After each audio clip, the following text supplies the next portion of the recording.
Give me fuel, give me fire, give me that old desire.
Welcome everyone to Newton, Iowa, or virtual Newton, Iowa here at the Iowa Speedway. My name is Rishav Khosla, soon to be joined up here in the booth by Alexander Ned, finishing things up with the Corey LaJoie kickball event for real-life NASCAR, so he's just heading home. Will join us before the end of this race, but we're about to get underway with this event here tonight. 200 laps at Iowa Speedway for the America's Best Value in 200. The cars have completed qualifying, and they're gridding up as you see them right now, so we're about to show you what that grid looks like. So Chris Wright actually snags the pole just at the last second. Tate Lytle was the pole sitter when I actually last looked up there. So Chris Wright, there your winner from last week, grabs pole position from Tate Lytle. Alexander Vandesant still continuing his strong run, will start in the third position alongside Chad Frankenfield. Gerald Campbell and Ethan Burrell make up that third row. R.C. Anderson, Trey Holmes looking good there on the fourth row as well.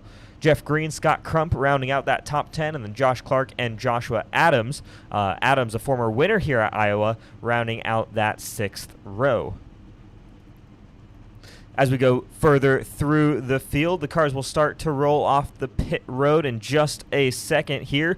We've raced here at Iowa 2 times before in the past. It's a 7/8 of a mile racetrack.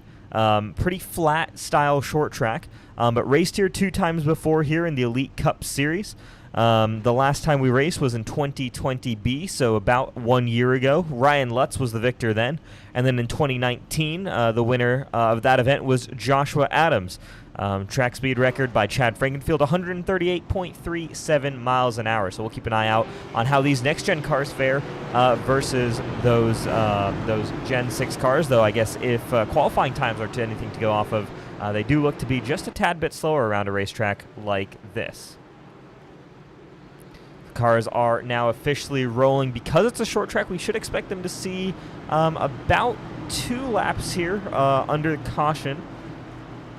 So as we put the grid away here, we'll double check though, but I believe the pace car should stay out. And we'll get 1 more lap here under green, just allow guys to everyone get sorted, get double filed up before we get underway with this event. Quick info here on the track there. We talked about it. 0.875 of a mile, 0.89 according to iRacing here. About 7/8 of a mile is what it's officially known as here. America's Best Value in the title sponsor for this event. Of course, our 3 premier sponsors, C2 Freight Resources, Blue Egg Marketing, and Response Energy on board with us as well. Again, flat style oval. Short track racing, 94% green flag racing in the past, so we're hoping that we're able to keep up that kind of record and see what these guys are able to accomplish if we can get some nice long green flag runs here in Iowa. Field, though, is now very much ready to get going. Chris Wright ready to lead this field to the green flag. Pace car is going to peel off here in just a second. And at number 20, Walmart Chevrolet Camaro will lead this field to the green flag.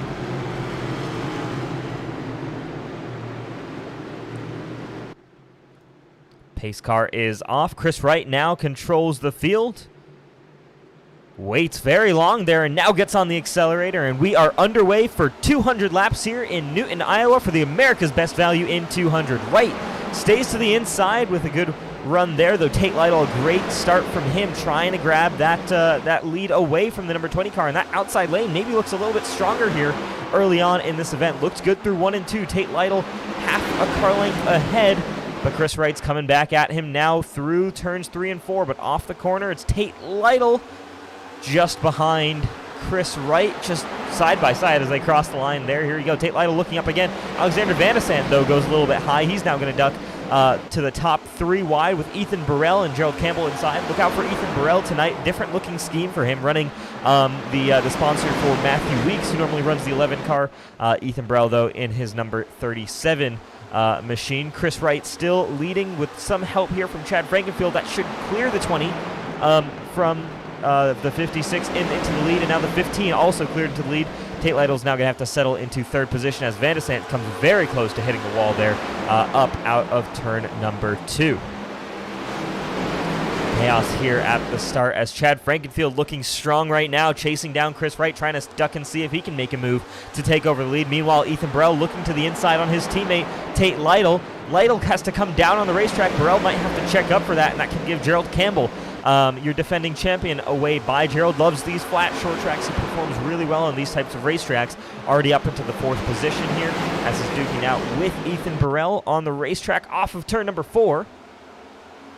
And he's got the advantage heading into 1. Can he clear the 37? Yes, he can, though 37 comes right back up to the bumper. They make contact, and Campbell almost spins it around. They have to check up behind, but a great job. No, Campbell does spin it around, and he's to the inside wall there. No caution flag is out. But man, that was an unfortunate checkup series right there between Burrell and Campbell. Campbell was clear and then wasn't clear as he was coming down. That might have just been a miscommunication from the spotter there. Gerald Campbell already a lot of work to do here tonight to get himself back up into the top 5. Not what he needed at the start of this event here, especially with the pace that he was showing early on. Chad Frankenfield continues to hunt down Chris Wright here for the lead. Frankenfield to the inside.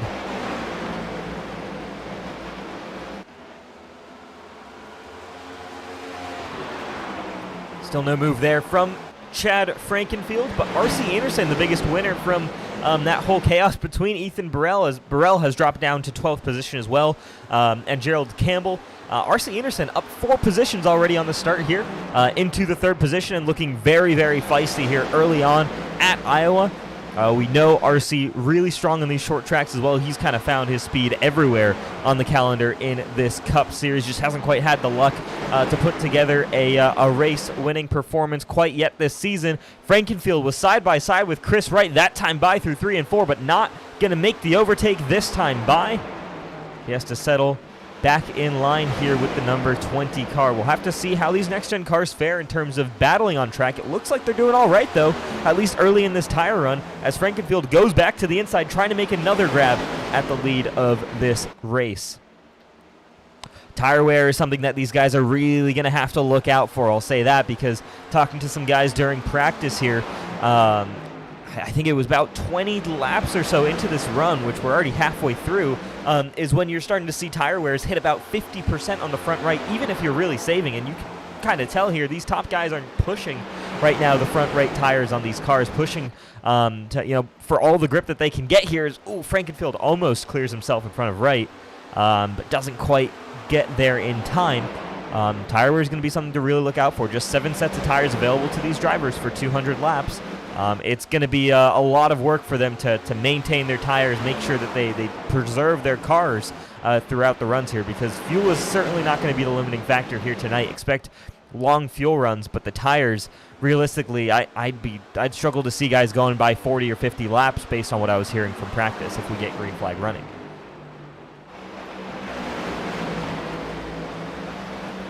So your top 3 as it stands now: Chad Frankenfield, who's moved up 3 spots from his starting position into the lead. Chris Wright holds on to second right now from R.C. Anderson, who's up 4 spots from his starting spot. Tate Lytle in 4th, dropped 2, and Jeff Green up into the 5th position, up 4 positions. Check out this second pack here. They've fallen back a little bit behind the top 3 drivers, the leaders, all behind Tate Lytle here. Jacob Adams, another big mover here early on in this race. I think the biggest mover of this race so far. Jacob Adams up 9 positions here from his starting spot in the number 25 car.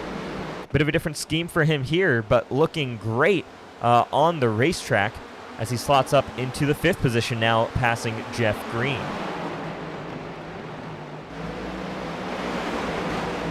Remember how good Jacob Adams was last week at Phoenix.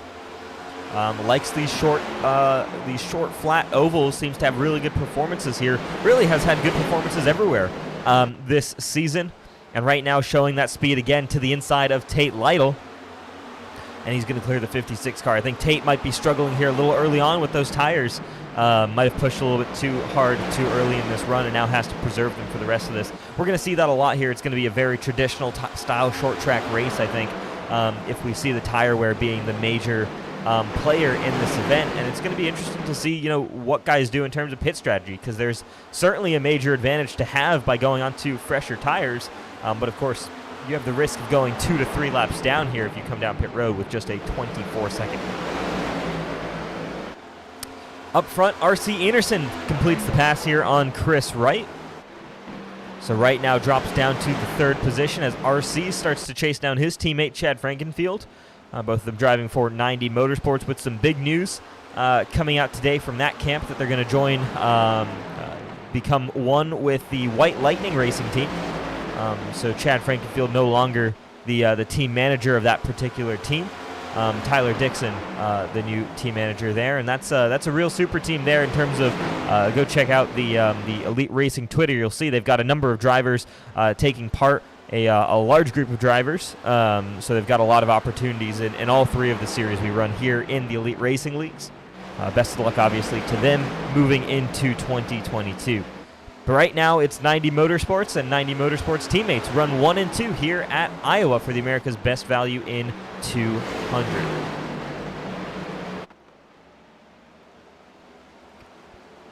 Ducking back into this second pack here. Just towards the back of it, Ethan Burrell working on Scott Crump, and Burrell completes the move there on the 90 car. Ethan now looking to the number 97 of Alexander Van de Sent, who's fallen 4 positions from his starting position. Tate Lytle as well, also struggling early on here. And I believe we might have our co-commentator here joining the show, Alexander Ned. Welcome back.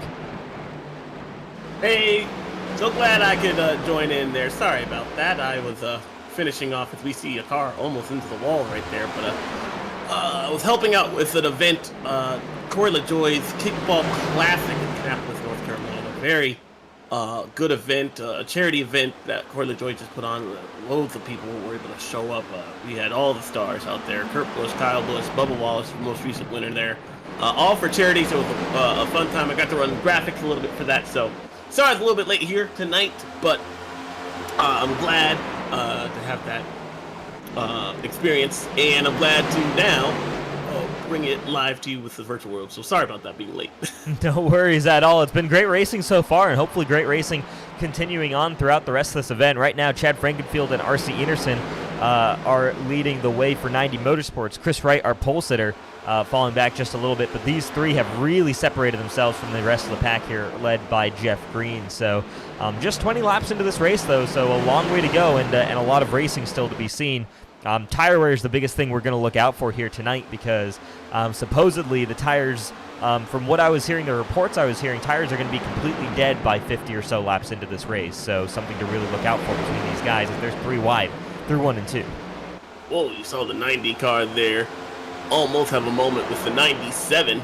Alexander Van de Sent, who wisely backed out right there. I love Richmond, or excuse me, I love Iowa because it reminds me of Richmond, but you have the banking and kind of the speed of Richmond, and I call it Auto Club kind of together, because Richmond's much more flat. This, you have much more banking in there, and Iowa's kind of a marriage of the two, if you will.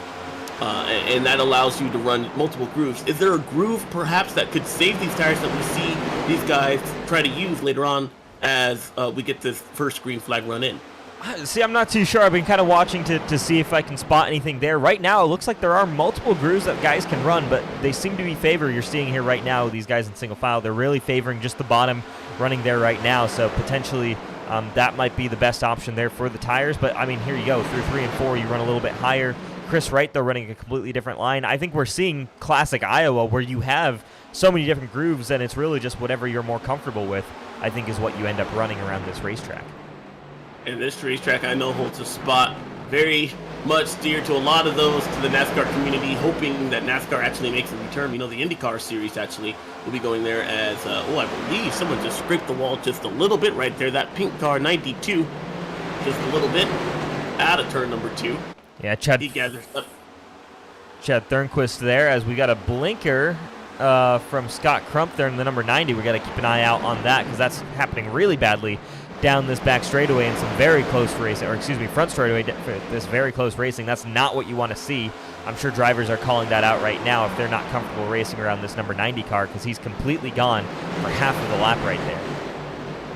And yeah, you'll have to remind me of this because I'm not actually familiar with a blip such as that as it continues here. What iRacing officials, what does that entail? Do they tell that car to pull off, or what's the protocol for following a car that continues to blink on and blink off? Yeah, so generally the protocol is it's reported to the race officials by a driver who's seeing it on the racetrack.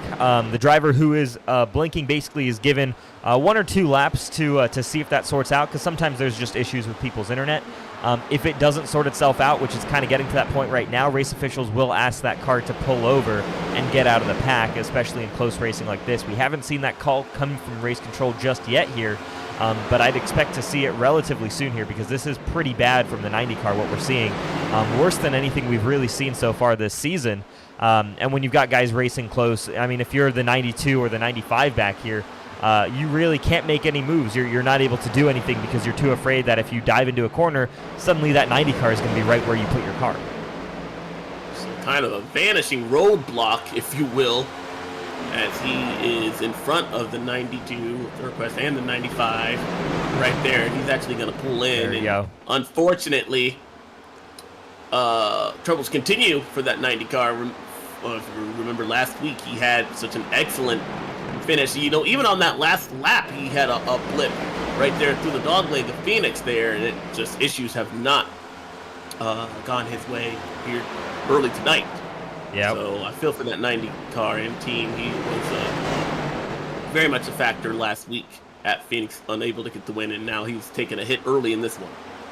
Yeah, definitely not great for that number 90 car, especially after that great run and the disappointing finish. But yeah, unfortunately, that's just the way the rules are right now. That's the way the racing is. You just can't race around a car that's doing that. So hopefully things work out for him as we get closer to the end of the season and he gets more opportunities to make it into the chase, either on a win or by points.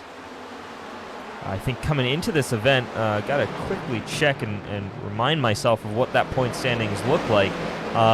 But Scott Crump right now is not inside the top 20, so he's still got some work to do if he wants to point his way in. Otherwise, a win is going to be his best option to get himself into the chase. Back up front, we have no change. Chad Frankenfield continuing to lead R.C. Anderson.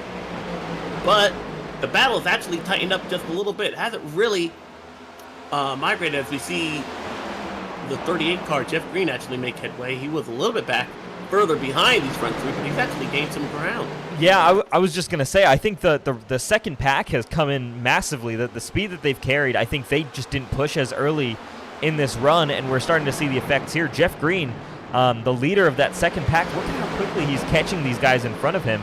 On that last lap, 2.5 tenths of a second faster than these cars, 3 tenths faster than our leader, Chad Frankenfield. So I don't know if they're being held up by Frankenfield or if this is just the pace of this lead group. They burned off their tires too quickly, and now they're seeing that all come crashing down because Jeff Green is flying out there. 6 cars in that camera view right there as Tate Lytle just rounds off in that position there, the top Toyota of the race. And you see Jacob Adams right behind there, as now the 50 of R.C. Anderson, he's going to take a look to the inside, entering turn number 3, trying to make short work of that 15 car Chad Frankenfield, who travels up the hill, but a new leader, R.C. Anderson, takes the top spot away. Yeah, but Chad's going to look back to the inside here, take away that inside from RC, but I think RC's just got better tires right now than Frankenfield. He's going to stay clear of the 15 car, and he should be good to go here for the rest of this particular run. I want to see Jeff Green, though, if he can make a move here on Chris Wright, or if he's going to plan on standing by here and just seeing if they can get by the 15 car, because I think Chad Frankenfield might have been the biggest bottleneck right now in the system. But we'll potentially see how that plays out, because R.C. Anderson, 1 lap free of Chad Frankenfield, just ran a 25.6, just a 10th off of what Jeff Green was running in clean air as well. So that's something to look out for. Green actually got to the bottom of the racetrack right there, underneath Chris Wright, our most recent winner. He'll take a look to the inside of Chad Frankenfield as well, trying to get a 2-for-1 sale out of turn number 4. The momentum, though, rides the high side. He'll have to fight it out one more lap at least, as the 20 gives a good shove to the 15. And the momentum aids that outside line, and the 15 is still in second. Chris Wright still in third, but the 38 car definitely has something in the tank. Ooh. Now they're side by side. He almost gets loose. They almost touch down the backstretch. Now the 38 car, they're really trying to wrestle that way, trying to make short work of the 15 and the 20. Will he be able to clear him this time? I think he has the advantage. Half a car length out of turn number 4. But Chad's still fighting back on that outside lane. What happened to Tate Lytle there? It looked like he almost just went straight up into the outside wall, clearing the number 20. Not sure if that was just an aggressive move up to the top of the racetrack to finish that, but Tate Lytle looks like he's struggling big time with those tires on the 56 car. Same thing with Chad Frankenfield. This is where this race gets really interesting here, because guys are just all over the place in terms of tire wear, what they're, what they actually have underneath them. We knew these tires were going to be very sketchy to drive on, and we're seeing that right here. 40 laps into this run, these guys are probably, I'd guess, and I'd love to get a confirmation from a driver at some point, but I'd guess we're probably looking at them around the 30% range left in terms of what's on those tires. So they're very close to completely wearing these tires down. And when you're somebody like Chad Frankenfield backing up, I mean, all you can do is hope you are not the next caution flag. Look how much time he has lost. That was our leader less than 10 laps to go. He's now barely hanging on. Nope, he's actually outside of the top 5, trying to hang on to a top 10 as more cars go by him. Yeah, this is crazy. Chad Frankenfield already, what was it, 5 laps ago was passed by R.C. Anderson. Anderson is now 4 seconds up the road. Anderson, in fact, is the biggest winner out of all of this. I mean, just look at the gap that he's got right now over second place Joshua Adams. It's completely changing up here at the front.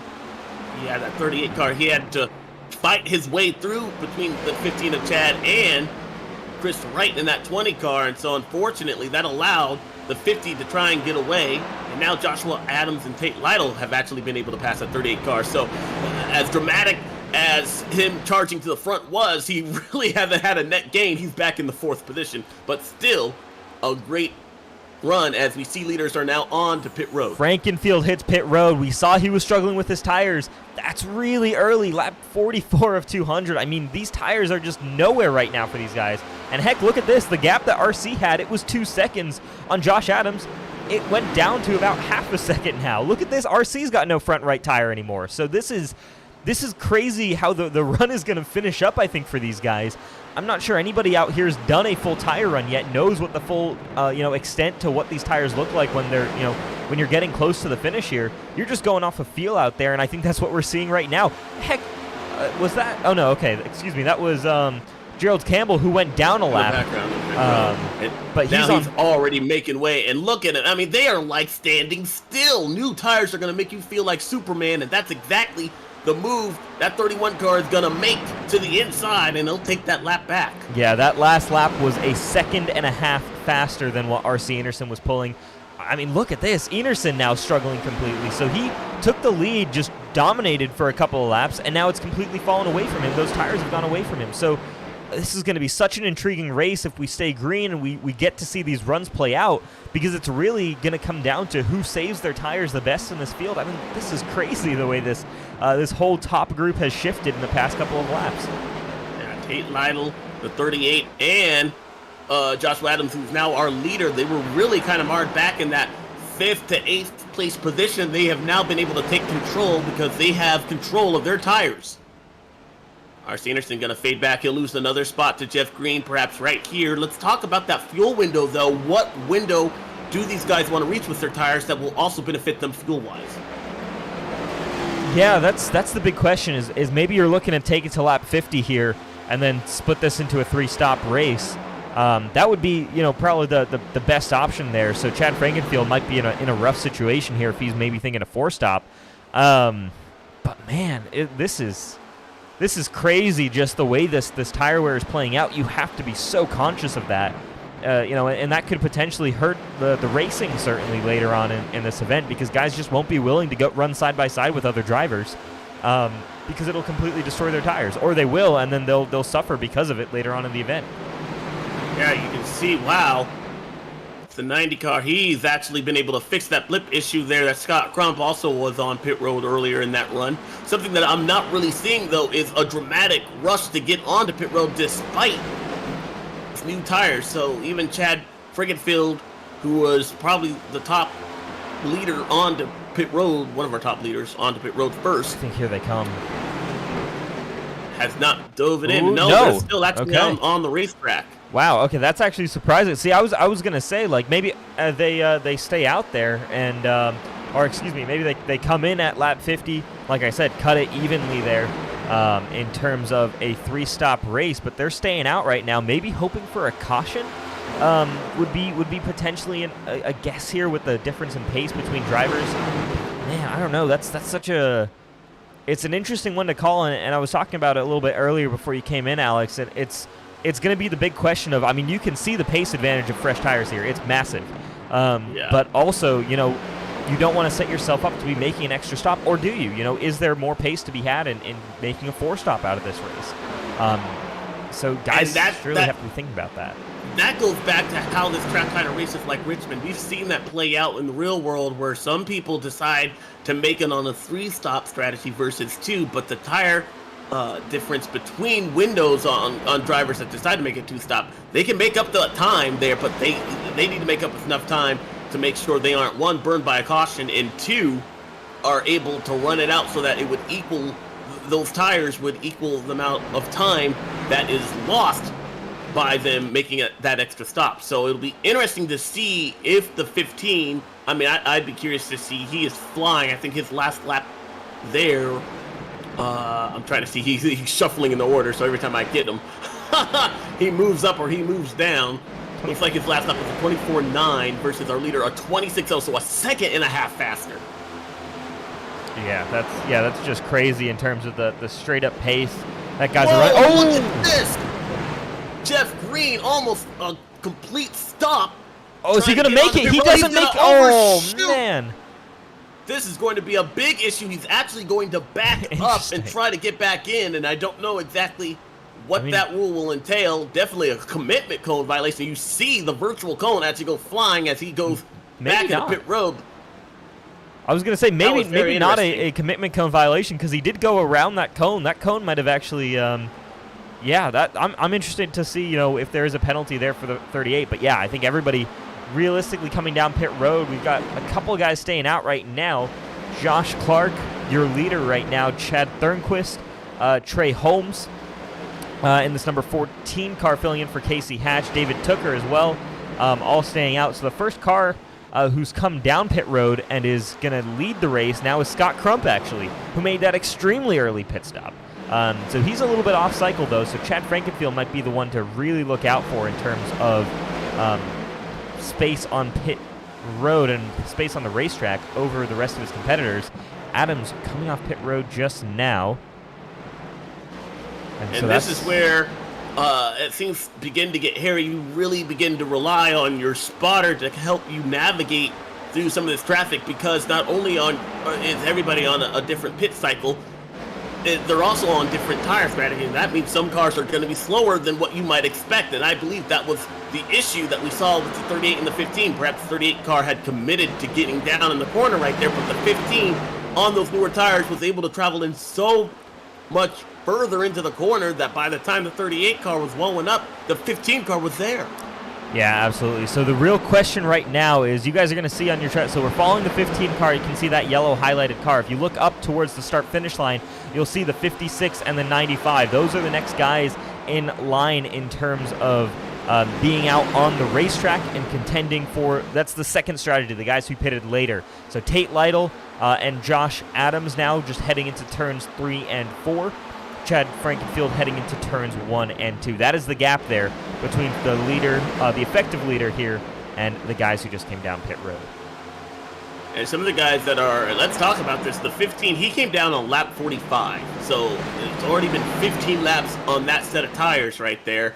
And we still have people such as Joshua Clark, Chad Thornquist, Trey Holmes. All those guys have still yet to pit, and they've been able to stretch it out now to lap 60. If we get a caution flag here, it would be very untimely. That would kind of shake up this running order as well. These guys up front, though, would actually kind of benefit because everybody wouldn't go in, obviously, to get tires there. What's impressive to me, though, is Joshua Clark. I mean, massive shout-out to Joshua Clark right now, as well as Trey Holmes. I'm just looking at their last lap time. Trey Holmes actually struggled a little bit on that last lap time, but Josh Clark just ran a 25.9. Which is extremely competitive for the age of the tires that he's on. Like this 26.0 that last lap. Josh Clark is doing a fantastic job right now. He's saved his tires in such an impressive way. Unfortunately, I don't know if the caution's going to come out in time for him, but we now know this 28 car is going to be an absolute force to be reckoned with in terms of tire wear. Could he potentially make this a 2-stop race? That would be very interesting to see. However, I still think you would give up some time on the stopwatch on the track, despite him being able to fly around this. I think still people, either a caution flag or just being on pit road, there's still people that are traveling much faster than he is. There definitely are, but yeah, but one less visit down pit road could certainly make a difference, though. That definitely does.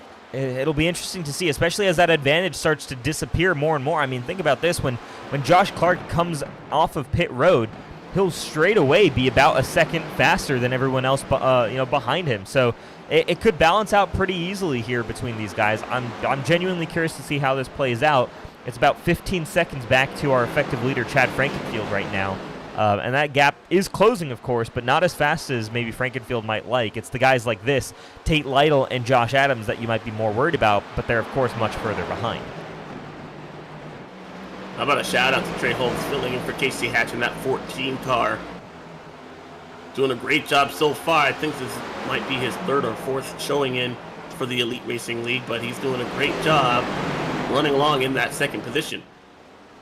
Yeah, great job by Trey Holmes. Might be running a very similar strategy to Josh Clark. And heck, Josh Clark, Chuck Sweeting, Trey Holmes all running this same strategy. Trey Holmes does come down pit road this time by. But heck, I mean, if you're Clark and you see you're on the same strategy as Chuck Sweeting, that's not a bad person to merge with on strategy there for sure. I think both of these guys are definitely trying this 2-stop race here. Josh Clark, expect him to come down pit road within the next 2 or 3 laps here, as we've just hit the 1/3 distance mark in this race.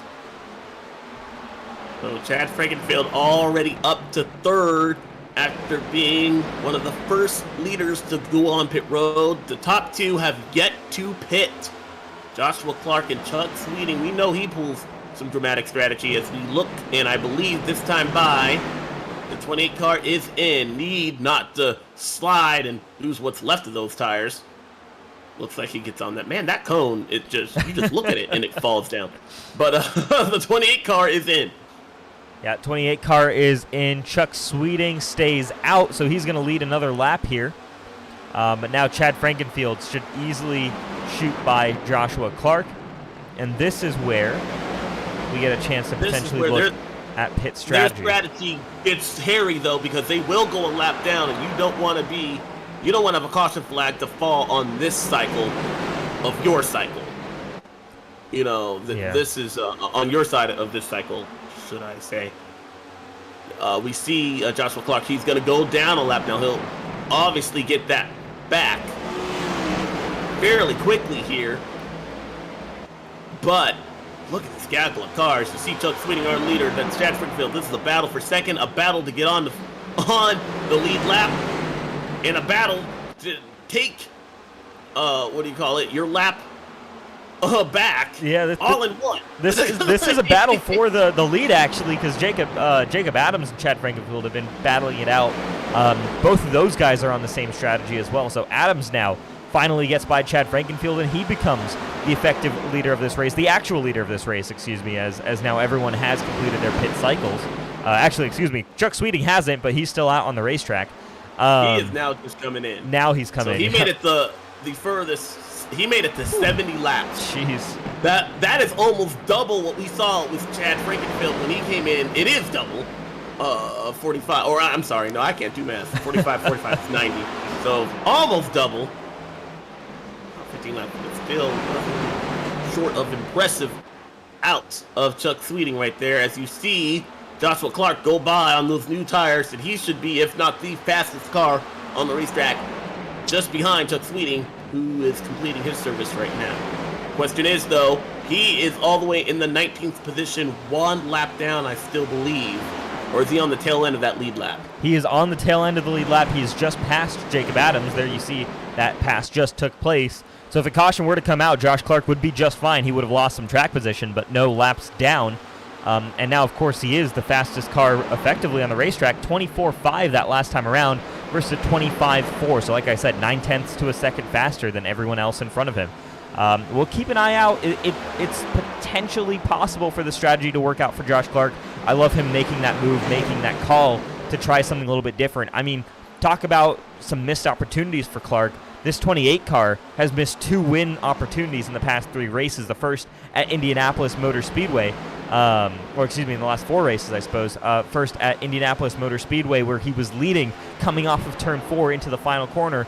And then, of course, last week at Phoenix, where he was finished I think he ultimately finished in the 4th position, but was about to take over the lead coming off of turn number 4 in that chaotic finish in green-white checker racing at Phoenix. So Josh Clark looking for a win here, going to try something a little bit different to make it work today. Done a great job so far keeping that car out of trouble, and something I love being told is that you are the fastest car on the racetrack there. That's always a little bit of extra confidence that can always work out in your favor behind the wheel. Yeah, Jacob Adams trying to stretch it out. Yeah, great racing so far. Jacob Adams well clear of Chad Frankenfield now by about a second. Scott Crump kind of the next car there, still struggling with some of the blinking issues. But this is what's really interesting to me is Adams and Lytle have not been closing at the rate that we might have expected. That rate is now dropped down to about 3/10 or so a lap, which is definitely not enough considering they sit right now 6 seconds behind Chad Frankenfield. Well, and could that be on purpose there, Rashad? Maybe they are just trying to keep their tires at bay and try to stretch it out even perhaps a little bit further, seeing how everyone else that first run was able to do so. Yeah, very true. So, yeah, it's so hard to call in terms of whether or not guys are pushing right now. I would assume everyone's in some form of conservation mode. You have to be. But just how much are you willing to give on those tires and kind of push and lean on those tires to try and gain some track position? Because at the end of the day, it is still a race, right? It's the first driver to finish the race slowest, right, is your winner. Yeah. This is what I love about NASCAR racing and why it's not as just simple as guys turning left. There is definitely some strategy and pit strategy, mind tricks, mind games that are happening right now. I mean, we have 38 drivers in this field right now, all on a different set strategy, all perhaps trying to narrow down the window of when they cross the start-finish line first. That's basically what they're trying to do. How they get there, that is what makes it so intriguing to try and call and describe to you guys at home, and that's what I love about the Elite Racing Series here. Season B has been nothing short of amazing here, and we're in for another great battle on this racetrack, and I feel everybody is still in it because everybody's strategy is all over the place.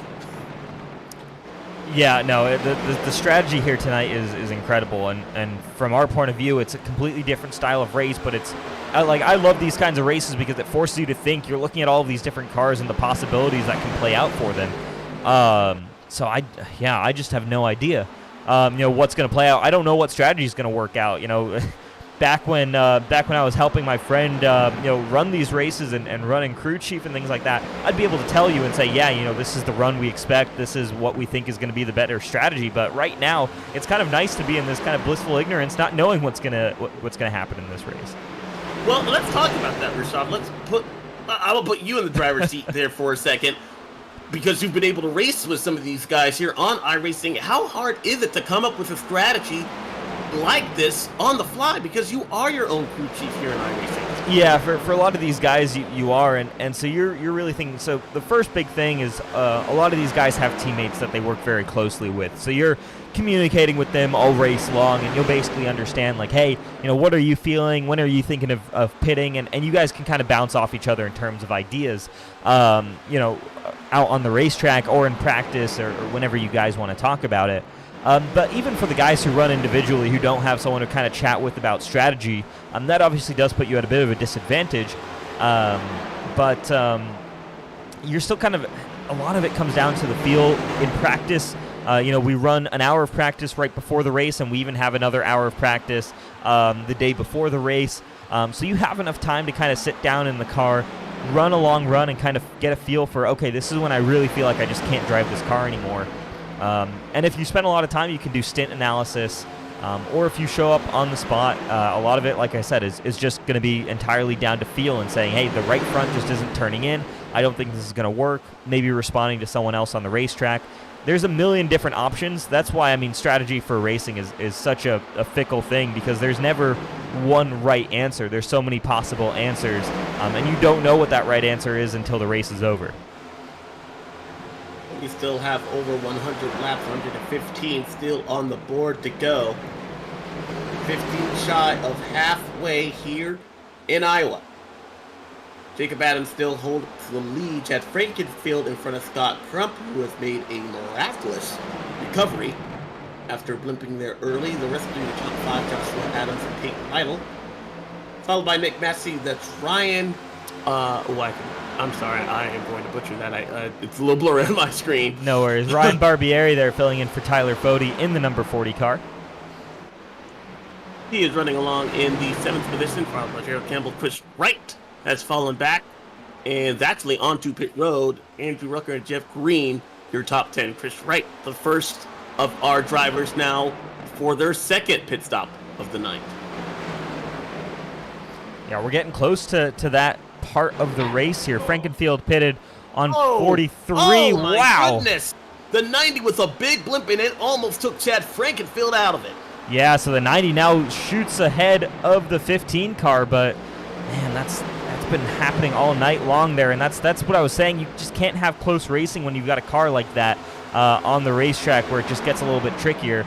Frankenfield, even with some damage to the inside of that 15 car, not sure if it happened in that particular incident, but here comes Scott Crump. He was the very first car to pit in this race. Remember when he had to pull down pit road for the issues that he was having earlier with blinking.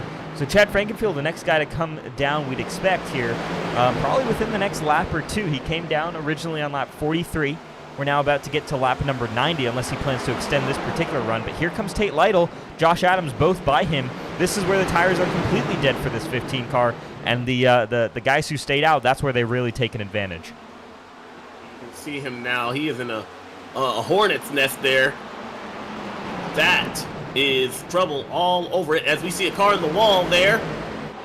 Light pink car just in front of Chad Frankenfield. He was able to keep going. Yeah, Michael Goodman there in the number 44 car, just staying out of the way, I think, of some of these guys. Nick Massey in the 48. We haven't talked about him at all tonight, but he's made his way up into the 4th position. Excuse me, I keep looking over and seeing the green as yellow. When that car came in for Chad Frankenfield, who's now down pit road, I thought we had a yellow flag out on the racetrack. That would have been crazy, but we are still under green flag racing here, 91 laps into this event, and Frankenfield makes his second stop. And now that we've had that first run here, your strategy is pretty much set in. Like, if you were going to make this on a 4-stop strategy, there was no way of kind of expelling it. Like, we weren't going to see a Joshua Clark run on the 15 of Chad Frankenfield. It was just too late. You kind of made your bed, your first pit stop. Now you got to kind of lay in it.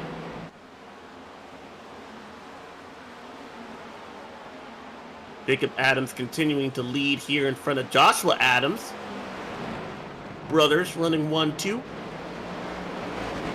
Yeah, Jacob on a bit of a different strategy, though, to Joshua. Jacob on the Chad Frankenfield strategy here. So the question is, when does he now come down pit road? Or does he try and extend this to get closer to the strategy of the rest of the field? I mean, if he can run, for about 6 or 7 more laps here, he could be right on track again with the rest of these cars and not be too disadvantaged in terms of tire wear. So this could potentially still work out here for Jacob Adams if he wants to go back on the main strategy for the rest of the teams here. Looking ahead, doing some math there on my handy dandy notebook. Shout out to Steve from Blue's Clues, who has just been all on my time feed as of late, and I am not mad about it. But he is doing a strategy that I was taking a look at was Joshua Clark and Chuck Sweeting. They were able to make it on 67 laps. That's when Joshua Clark came in. Chuck Sweeting made it all the way to 70. Now, if you make that, as we mentioned, a 2-stop strategy, they would next be in on lap 140, and then they should be able to make it to the end if we go green. Yeah. Some of these guys that are pitting right now, though, I think they're close to making it. They would have to cut in 4 times, by my calculations. Would they? So Chad Frankenfield would probably have to make an extra stop there, unless he gets a really long run in. Pitted here on lap 90, he'd come down pit road on about lap 135 would be the next time if he keeps those 45 lap runs. Yeah. Yeah, and he would have to go down one more time again. So I do not like that strategy call. Yeah, Chad Frankenfield either going to have to put in a very long run or is going to have to hope for a caution flag here. Putting on my Larry Mack hat for a second. But yeah, that does not bode well right now. I like what Chuck Sweeting and Joshua Clark had, because even at the end of their run, that went to lap 210, and our finish lap is obviously lap 200, so they even had a little bit left in the tank should this go green, or should this suddenly have a green-white checker at the end, although I would imagine you would still come down to the tires.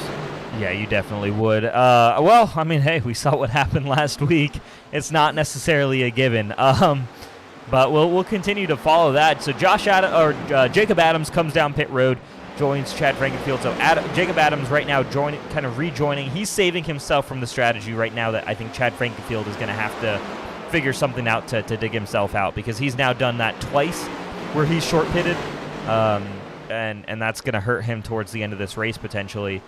Jacob Adams ran a little bit longer on this run. Will probably run a little bit longer on the next run and should be okay to go. Josh Adams, Tate Lytle should both be totally fine, as we've now just hit lap 100. So this would be the pit-in lap that you'd expect if they were going to cut this evenly, but they might go plus or minus, or plus a couple of laps here on this particular strategy. And then the guy that I'm really looking out for is P5, Joshua Clark. Sits 6.7 seconds back from the lead, so he's very much still involved in this race. But of course, remember that he is offset by a stop. Yeah, a huge margin actually. So this could potentially be Josh Clark's race. I'm not. Well, but keep in mind there, Rashad, because he pitted on lap 67, and the guy that could make it even go further was Chuck Sweeting. So I'd say that's 75. Yeah, the issue with that though is, I mean, here's Chuck Sweeting. He's still stuck a lap down. So something happened to Chuck Sweeting where something happened on the racetrack where he's lost the track position. So Clark might not have the same tire preservation as Chuck Sweeting, but he's got the track position right now that Sweeting doesn't. Very, very true. Very, very true. Man, isn't this fun? I love this. I love this type of racing. Figure it out, as we almost have an issue there with the 40 car. Wow, he had to travel all 3 lanes up to the wall to avoid the 48. That car going down pit road. That was Nick Massey. Yes. It was an error entering pit road, and it almost took out Ryan B. filling in that 40 car. Yeah, so Clark now moves up into the second position, maintains his gap to Josh Adams, about 6.8 seconds behind the number 95 car. Let's see if Adams decides to come down. So Barbieri in the 40 car comes down pit road. There you see the pace advantage of those fresher tires. That's fine, though. If you're Josh Clark, you've just got to be patient. He's trying to make it all the way to lap, what is it, 133 or so? I would say so. Once he gets there, he would be in the clear. Yep. But this is the part where so many cars, and you have to rely a little bit on your spotter and just know situational awareness, what's going on around you. You are still going to be one of the slower cars on the racetrack despite your running position currently. And so you don't want to be in a situation where you're caught suddenly by a car with fresher tires and you have nowhere to go. It damages both your and their day, and we end up with our first yellow flag of the night. So that's just something to be mindful of, that 28 car. I know it's weighing on his mind. It's weighing on all these drivers' mind. One, don't bring out that yellow flag. We don't want to see a yellow flag here. But also, you don't want to be run over by your competitor as well. Yeah, well, I'm not going to lie. I love the position Joshua Clark's in right now, actually, because if a yellow were to come out, he's still the winner because he's the top guy in this field right now. No one's gonna go past him. So, man, I'm really loving this by Josh Clark, and I got to make a shout out as well to the guys behind him. So Andrew Rucker running in second, Ethan Burrell in third, Dustin Dewar in fourth. All of them pitted around lap 50, and they're still running as well. So they're trying to maybe extend themselves a little bit. I don't think they'll be able to make it all the way to the two-stop like Clark, but still giving themselves some fresher tires later in the race. I like that. Also, Trey Holmes doing a great job. Dallas Myhan and Alexander Van der Stelt also having some great days here so far. How about the 32 of Dustin Dewar? They're running along in fourth. That is a feel-good storyline so far this race. Yeah, Dustin Dewar, that's a great run so far from him.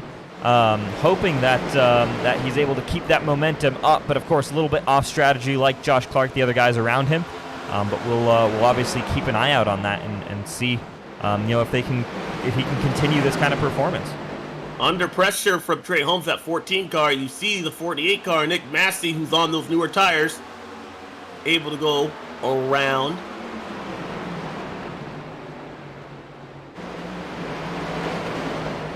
And Trey Holmes is actually going to get that spot. He'll be moved up into the fourth position. Yeah, so Rucker right Rucker now makes the call to come down pit road.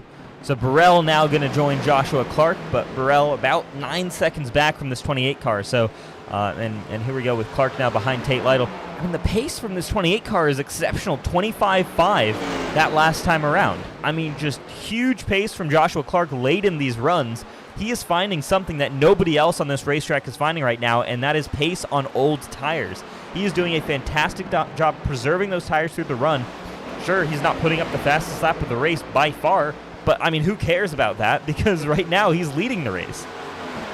It's all about consistency, and that right now he is being shown by that 28 Toyota. He is doing a great job. You see Jared Campbell about to fly around and get his lap back as well. And I honestly, like, we're going to keep doing it over the course of the rest of this race, I'm sure, but I feel like we don't sing Joshua Clark's praises enough. One of the most consistent drivers in the elite racing leagues. Hasn't gotten himself a cup win just yet. He's been close on a number of occasions. We talked about it earlier in the show, but I mean, we go back to his chase berths and whenever he's fighting for a championship. If you are looking for a guy to guarantee you a spot inside the top 10, guarantee a top 10 finish, Joshua Clark might just be your guy. There are guys who are faster, sure, but they're much less consistent. Joshua Clark, I mean, what a drive he's putting on right now, showing off that consistency and that pace that he's got in that 28 car right now, making this two-stop work. I'm so intrigued, and yeah, to see how this 28 works this out. Right now, from the pace that he's putting down, I don't see the guys catching him elsewhere on the racetrack. Well, it has been a historical week for NASCAR, as I'm sure we all know, with Talladega in the background. But something I think kind of lost of this week was the fact that every winner in every series was a first-time winner. We had that all on one track. And wouldn't that be nice to add to that stat? Perhaps in the virtual world with a first-time winner here tonight. It could happen with Joshua Clark. We still have a lot of racing to go, but so far he has put himself in prime position to do exactly just that. We see one car miss pit road severely, and the yellow flag is out. Oh, man, it's Dustin Dewar. The 32 car is going to trigger our first yellow flag of the night. Yeah, just trying to get on pit road here for Dustin Dewar. Just doesn't get on the brakes hard enough. Locks them up. Ah, man, if you miss the pit road by that much, you don't stop on the racetrack, Dusty. Come on, man. That's really unfortunate. Obviously, for Josh Clark, that screws up his strategy completely.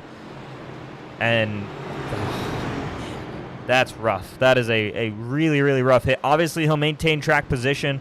He's in a good spot there, but, you know, he was probably set to win this race by, 10 seconds by the end of it. Now it's going to be a bit of a tougher sell for him. Everyone now is going to pit in here and is going to have to, everyone's going to be guaranteed to make one more stop. The guy this really saves is Chad Frankenfield. He was not going to make the end of this race without this yellow flag. He's now back in it, just down in the 8th position as everyone comes down pit road. You're going to have to see his pit crew twice. So Joshua Clark, however, he's still been able to maintain pace. I still don't think we have seen guys be able to manage their tires as well as what we've seen out of that 28 and out of the 75 as well. So don't forget Chuck Sweeting there. He had an issue that lost him some track position. But this does put everybody else on a even playing field, if you will. But Joshua Clark, he'll at least be able to inherit that track position and keep on the lead lap in first place. We'll just see if he'll have the car behind him to do so as well. Yeah, we'll see. So Jeff Green stays out there, interestingly enough. Not too sure what happened there, but Josh Clark back in front of Jeff Green then. So like we said, Clark maintains the lead of this race. He just loses the time advantage that he had over everybody else on the racetrack. So there goes Jeff Green down pit road that time by. There'll be a couple of cars getting the wave around, but it'll be Clark, Burrell, Dallas Myhand moves his way up into the 3rd position, up 25 from his starting spot. That favors him a lot. Then Scott Crump, Jacob Adams, Chad Frankenfield. So everyone now, remember, are all on equal tires here. It should be a one-stop race to the end if we stay green. So now it becomes more of a bit of a pace race here in terms of, who's just faster over the course of a 45-lap run, because you don't need to make that full. Actually, it's just a 40-lap run. When we get down to it. So you really can be, pushing yourself early on in these races. Caution flag is out for the first time here tonight. We'll step away perhaps for just a quick moment. We'll be back with the restart, the first one of the night here at Iowa.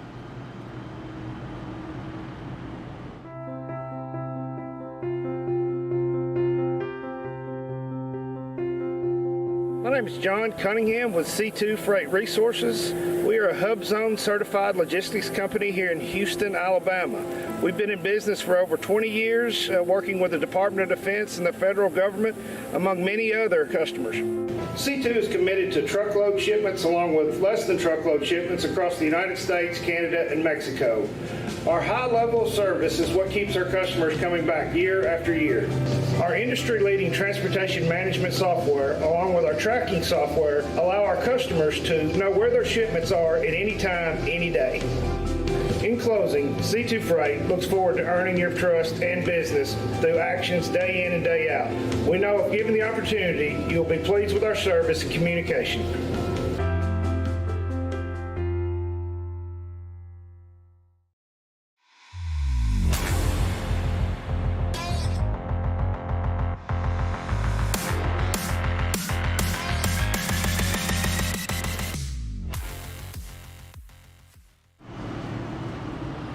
Welcome back. While we've got you guys, we also want to thank, of course, Blue Egg Marketing, our third of our premier sponsors here at the Elite Racing Leagues, the marketing department for small businesses. If you're a small business owner, then Blue Egg Marketing is your biggest fan. Whatever your constraints are, they help catalyze creativity, and they're helping businesses punch above their weight class and compete. So a great marketing company there. Blue Egg Marketing, proud sponsor of the number 40 car here, driven tonight by Ryan Barbieri. I also want to thank tonight's race sponsor, America's Best Value Inn. First time we've had them in for sponsorship for a cup race. Their name says it all. Not only do you get your money's worth, but you know you're getting the most for every dollar. Each of their locally owned and operated hotels takes pride in delivering what every guest wants, comfort and convenience at the best price. Check out AmericasBestValueInns.com. Well, number of drivers there take the wave around, so more competitors on the lead lap. The field in the hands of Joshua Clark. So we get our first restart underway here in the America's Best Value in 200 with 80 laps to go here at Iowa. Yeah, so Clark gets away good there. That's what he needs to see. The question we might be asking ourselves now is, do we potentially see more cautions? But here we go, Ethan Burrell straight to the lead on teammate Joshua Clark. From Clark's position, he was set to preserve his tires. He's going to have to push a little bit harder now in this particular, to finish off this race than he might have done earlier. We'll see if he can still maintain an advantage over everybody on these long runs. But here comes Chad Frankenfield. The person this probably helped the most was this 15 car, because on a 40-lap run, Chad Frankenfield, I think by the time we hit lap 40, was probably still leading the race at that point in that very first stint. So over the course of 40 laps, expect Chad Frankenfield to potentially be a contender now again for this win. Yeah, it's been a while since I've seen a yellow flag save somebody that much, and I believe that yellow flag absolutely saved the 15 car. As I had mentioned earlier, he was going to have to go down pit road and extra time out of all these guys that are now running inside the top 5. But now, it's amazing what one flag can change for your race, as the 28 car finds himself 3 wide on the outside. Meanwhile, the 15 car, he's back to the point. He takes the lead in front of the 37 car. He sets sail on the rest of the field in turn 1. Yeah, and here comes Scott Crump now on the inside, the number 90 car, who had issues early on in the event. He might take back over second place and chase down Chad Frankenfield, our leader. Ethan Burrell's not going to let him go that easily. Now Crump is clear, and Jacob Adams as well might slot into third position. So this field's going to get another major shakeup here, because I think we were seeing guys who, were big on tire strategy moving up front in the race, and now you've got guys who got the straight-up pace moving up front in this race. So we're really having 2 completely different styles of event here tonight. Yeah, Ethan Burrell and Joshua Clark have now fallen all the way back to outside of the top 5. Here comes Jacob Adams with a look underneath that 90 car. And don't look that far behind, but Dallas Myhan in that 41 car. He's shown some impressive speed as he took to the inside of the 95. And he wants to wrestle 5th place away from him and and Chris Wright in that 20 car. Yeah, Chris Wright, another driver who's back into it right now. It's got Crump, big blink from that number 90. We got to watch out for those. That could potentially hurt him again tonight. Jacob Adams up into the second position, has a second now to chase down Chad Frankenfield. Right now, that 95 car also doing a great job. His brother behind him, as the Adams brothers have now solidified themselves second and third, trying to run down Chad Frankenfield, who has now put a second, 1.3 seconds in front of the entire field there. The second couple of cars there has been able to solidify themselves a little bit in front of 7th place, which is being run by our point leader, I believe, right now, Tate Lytle. So, intriguingly enough, guys are posting purple and green lap times, on the standings and live timing here. So, I mean, it's completely changed the complexion of this race. People are really pushing right now, trying to go for just all-out pace. That's just how quickly, that one, for some of these guys, perfectly timed yellow flag can change this race completely. It is very intriguing here. Obviously, we feel for the guys who were successful in the first half of the race, who planned to be successful, and I think those strategies were going to work out. But now, again, you've got to adapt and be able to race in this different style now, because it's going to be flat out now all the way to lap 200. Well, it's never over until the checkered flag falls. Unfortunately, we were just kind of talking amongst ourselves during the break about how you feel for some of these competitors. You most feel for, I believe, Joshua Clark, who had a good strategy right there, was being able to showcase very well, very brilliant behind the wheel. But right now, I just don't think the setup or his driving style is perhaps a match for these guys now with on even footing, since that our one and only yellow flag. So we'll see what happens, though. Anything could happen. A late race caution could shake up the field once again. It's done it already before tonight. We'll see what could perhaps be the result in less than 70 laps now to go. Dallas Myhan around on the outside. Longer way around to get around our most recent winner. That's Chris Wright in that 20 car, who's fighting back down the backstretch. Yeah, Myhan with half a car length in front of Chris Wright here.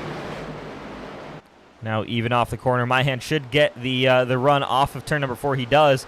Clears the 20 car. Should be able to now go down to the bottom of the racetrack. Dallas Myhan staying up in 4th position. Doing a really great job here in this 41. Impressive. Kind of got that track position. Was one of the guys who benefited from that caution in terms of gaining track position, but has really shown that he's got the pace to hold on to this lead group right now and doing a fantastic job. Meanwhile, Chad Frankenfield continues to lead by about a second here over Jacob Adams, so Adams hasn't been able to close down that gap to Frankenfield. I don't know if both of them are suffering from the same tire wear, but we'd expect here relatively soon, as we're already about 15 laps into this run, for guys to start experiencing, to start feeling out the wear on those cars, start feeling that right front tire start to go from underneath them. This is one of those, we're at the point where if you short pit here, you don't want to wait.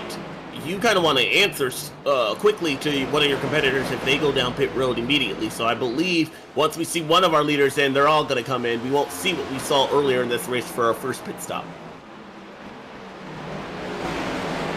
Tires have been so crucial here tonight.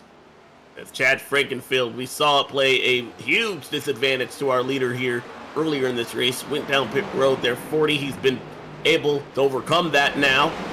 And with effectively a one pit stop to make it to the end of the race, he could use that to his advantage because he had about 40 laps on that set of, or the handling went dramatically to the wayside on that 15 machine.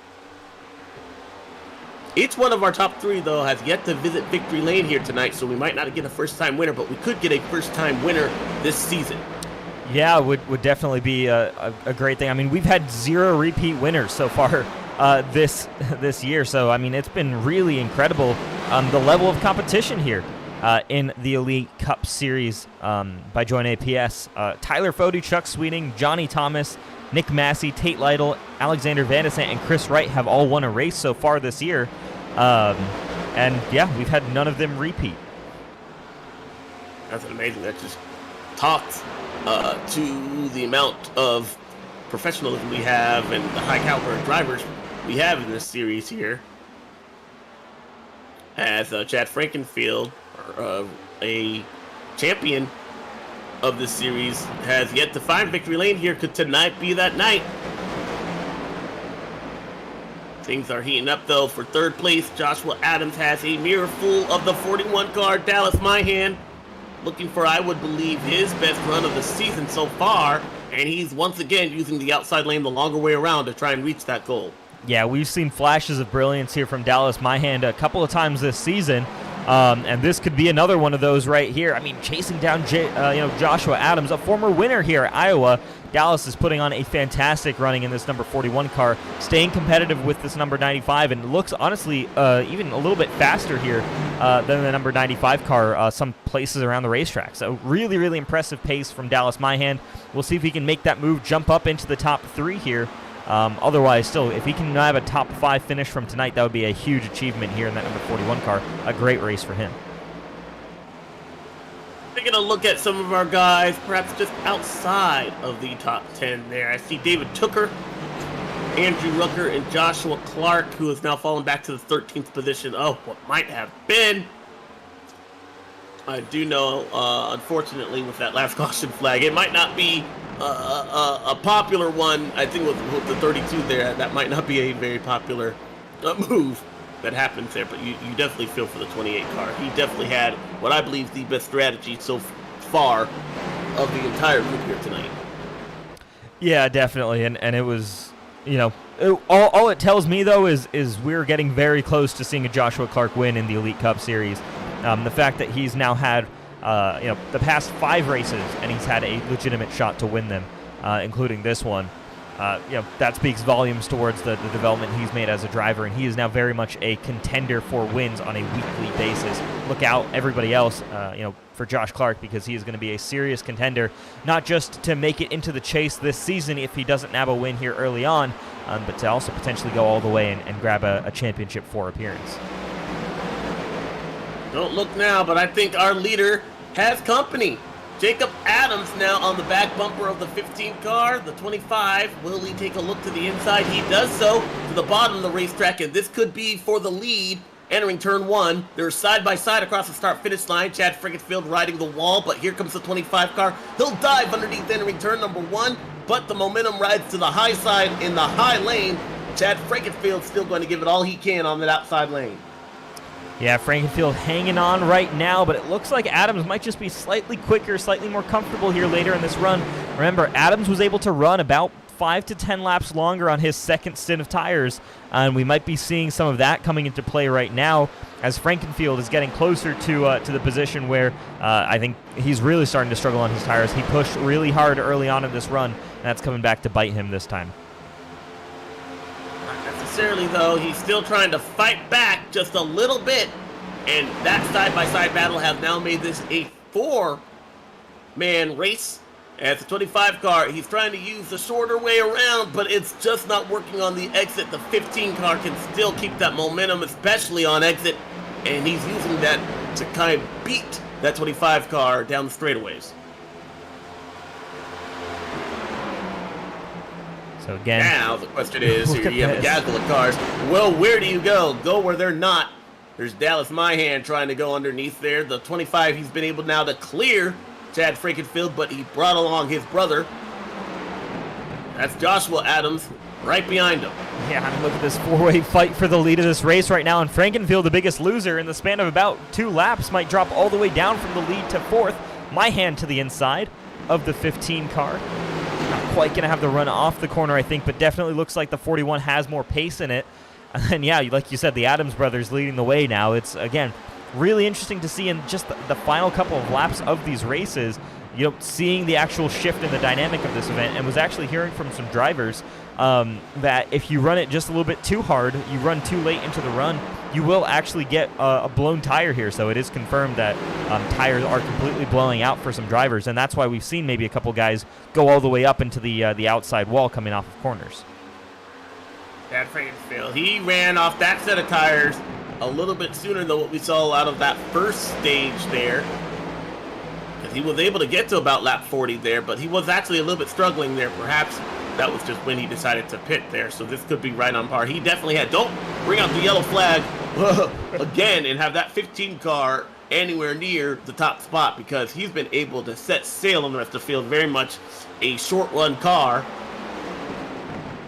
But is it too short in order to get to the front? Meanwhile, battle between the brothers is heating up. Joshua Adams wants to lead away from Jacob, and he's trying to do everything he can in turn 3. Yeah, again, remember Joshua Adams, a former winner here at Iowa. He knows how to get the job done, did so in 2019. So he's going to try and work on his brother. His brother never a winner in the Elite Cup Series. This is his rookie season here in the Cup Series. Has shown some serious flashes of excellence as well, and that number 25 car has come close to winning a couple of races as well. We'll see if he's able to maintain this pace for another 48 laps. We're in the final quarter of this race. It's gone by fairly quickly here, much quicker than we normally expect for a track under 1 mile long, but we'll certainly take that here at Iowa. The racing has been exceptional, and the strategy as well has been great to watch, as these guys have had to battle with a very tricky right front tire to handle. Yeah, I was actually looking at some of the notes before tonight's broadcast, and I saw the average race time for this event was 1 hour and 25 minutes. So these guys don't spend a lot of time on this racetrack there, but the action has definitely been fast and furious as we see Joshua Adams take a look to the inside. When it's your brother, does that change the way you race? Oh, no, it does not. They make contact off of 2. A little bit of brotherly love. We've seen that in the real world there between Kirk and Kyle Busch. And Joshua Adams, our previous race winner here, not going to lay it easy for his brother Jacob Adams, who still holds the point. Wow, and they did touch out of turn 2 last lap. Yeah, they really did. It was not a trick of the camera right there. That was legitimate contact between the 25 and 95. The 25 now clears Josh Adams this time by. So Jacob over Josh this particular lap. We'll see, though, as Josh was starting to put together another run to try and get past Jacob. They're about 4 laps, what I would believe would be away from a green flag pit stop there. But as I mentioned there earlier before, you have to answer. I believe we don't want to be out on older tires as long as what we saw that first run, because you just don't have that much of a race left in order to get to the checkered flag. Yeah, absolutely. You're Rump in that 90 car, though. He's been able to creep up into the picture. Yeah, he's back in it. He has actually passed both Dallas Myhand and Chad Frankenfield here. So finding pace late in this run, maybe coming back at these guys once he got some of those internet issues sorted out. We'll keep an eye out on this car. You see there, Brandon Key as well as Johnny Thomas both have been down pit road recently. They're trying to make it all the way to the end of this race now on those tires. Maybe a little bit of a short pit. Oh, my gosh. As Josh Adams, I believe that was Adams around the outside of Jacob Adams. Well, that was a close battle there for the lead, and Joshua Adams does pass Jacob. Some teammates up front, though, or at least you saw, I believe, from Belly Up Racing right there. Did that play a factor in handling the lead over to Joshua Adams as they came up on some slower traffic? But now Scott Crump has added his name into this brotherly love affair, and now we have 3 cars underneath the blanket separated by less than 0.2 of a second in turn 3. Now my question is here, you don't want to, obviously when you go down pit road, you want to make sure, one, you don't have a mistake here, but do you decide to go up early there and perhaps risk being one of the first cars to go down pit road in order to use the benefit of newer tires to your advantage slightly? I don't think you want to make it as dramatic as what we saw that first stage, as we see Chad Frankenfield is in. But this was the lap we expected a lot of these guys to try and split the stage in half, as Scott Crump goes to the inside, and he's trying to get to the point. Yeah, here we go. So Crump right now showing the best pace of the 3 leaders. And to the inside, I think Joshua Adams, don't know if he made contact with the wall out there. I don't think he did, but he almost jumped the cushion. That's what I would refer to that as. He got up there right in no man's land, and now he's going to go down pit road. We've seen a lot of guys have issue right there. Ooh. He's able to gather it up. Hopefully not a speeding penalty. You don't need one. But now the ball is in these guys' court, the 90 and the 25. I believe you have to go down pit road. If not this lap, the very next lap. Yeah, you don't want to be behind. You definitely don't. Yeah, there's some track position advantage to be had, but yeah, you want to be as tough on this as possible here, and pit as early as possible. So Crump doesn't come down, but Adams does. So very interesting. All right. All right. So Scott Crump, he was one of the fastest cars on that last, toward the end of that stage right there. I believe he's going to come down. Is he going to come down right here? No, he doesn't. I just don't know. Oh, I don't. Maybe. That's a late call to pit road. He makes it, though. He got everything and more getting on to pit road. If he did not get a speeding penalty right there, that's going to save him a little bit, because the other guys, I believe, were a little bit less aggressive. So I like that. Getting it all again, leaving it all on the line, but not going over it. The 90 is in. All right, so that hands the lead over to Chris Wright and Gerald Campbell, who are fighting it out right now. Those guys also still yet to pit. The first man who has come down pit road is Dallas Myhand in the 13th position. Still a lap down, though, from these leaders. So that can potentially play a factor whenever these guys all decide to make their call to come down pit road. But look out for Dallas Myhand. Could potentially be a race-winning contender there. Again, the lead guy of all the drivers who have pitted so far in this run post-yellow flag.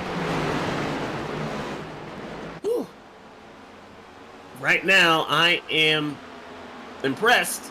We have yet to not see another yellow flag, and I believe we're in another kind of green flag window here, where I believe we're going to see this to the end. I don't know the benefit of some of these guys that are just trying to make it or staying out here, unless perhaps you take a two-tire call and less fuel. But even the pace from these guys on newer tires, I don't know, because we see Gerald Campbell and Chuck Sweeting, they have yet to pit, but they are definitely not going to be able, you're not going to cycle back to the point right here. So this could be their last strategy play, perhaps wanting a yellow flag to come out before they come in.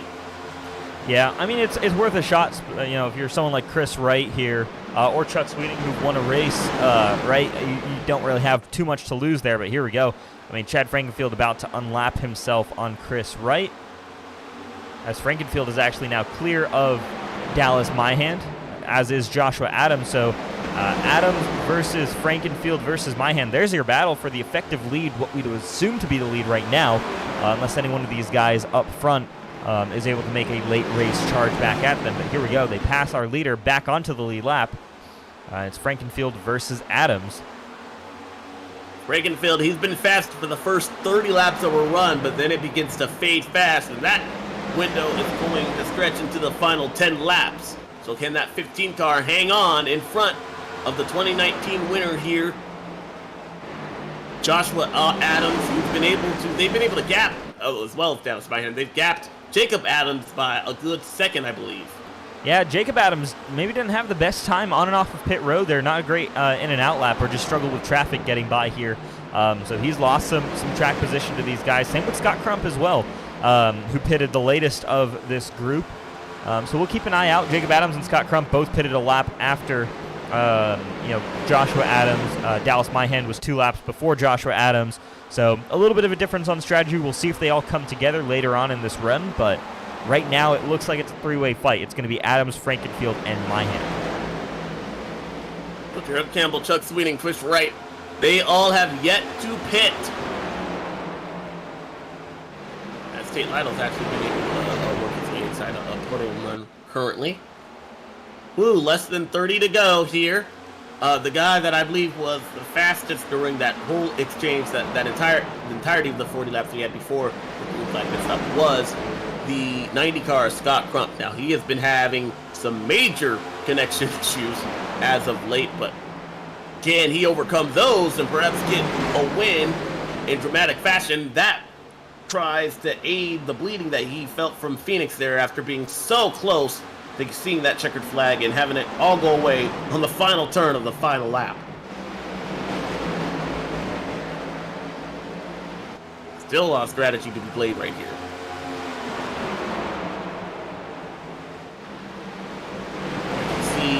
Dallas Myhand taking a look there as Chad Frankenfield has now fallen back behind Joshua Adams, who is now in the best position to try and overtake the lead from these guys if things get dicey up front.